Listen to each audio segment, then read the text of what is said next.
एक आदमी ने एक बहुत ही खूबसूरत लड़की से शादी की।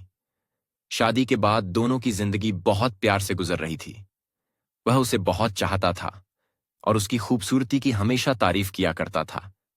लेकिन कुछ महीनों के बाद लड़की चर्म रोग स्किन डिजीज से ग्रसित हो गई और धीरे धीरे उसकी खूबसूरती जाने लगी।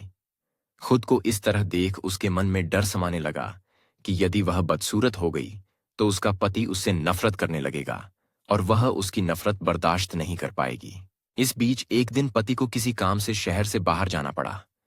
काम खत्म कर जब वह घर वापस लौट रहा था, उसका एक्सीडेंट हो गया।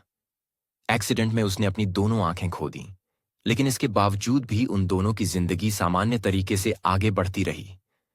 समय गुजरता रहा और अपने चर्म रोग के कारण लड़की ने अपनी खूबसूरती पूरी तरह गंवा दी। वह बदसूरत हो गई, लेकिन अंधे पति को इस बारे में कुछ भी पता नहीं था। इसलिए इसका उनके खुशहाल विवाहित जीवन पर कोई प्रभाव नहीं पड़ा। वह उसे उसी तरह प्यार करता रहा। एक दिन उस लड़की की मौत हो गई। पति अब अकेला हो गया था।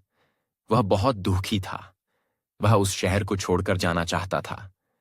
उसने अंतिम संस्कार की सारी क्रियाविधि पूर्ण की और शहर छोड़कर जाने लगा। तभी एक आदमी ने पीछे से उसे पुकारा और पास आकर कहा, अब तुम बिना सहारे के अकेले कैसे चल पाओगे? इतने साल तो तुम्हारी पत्नी तुम्हारी मदद किया करती थी। पति ने जवाब दिया, दोस्त, मैं अंधा नहीं हूं। मैं बस अंधा होने का नाटक कर रहा था, क्योंकि यदि मेरी पत्नी को पता चल जाता कि मैं उसकी बदसूरती देख सकता हूं तो यह उसे उसके रोग से ज्यादा दर्द देता। इसलिए मैंने इतने साल अंधे होने का दिखावा किया। वह बहुत अच्छी पत्नी थी।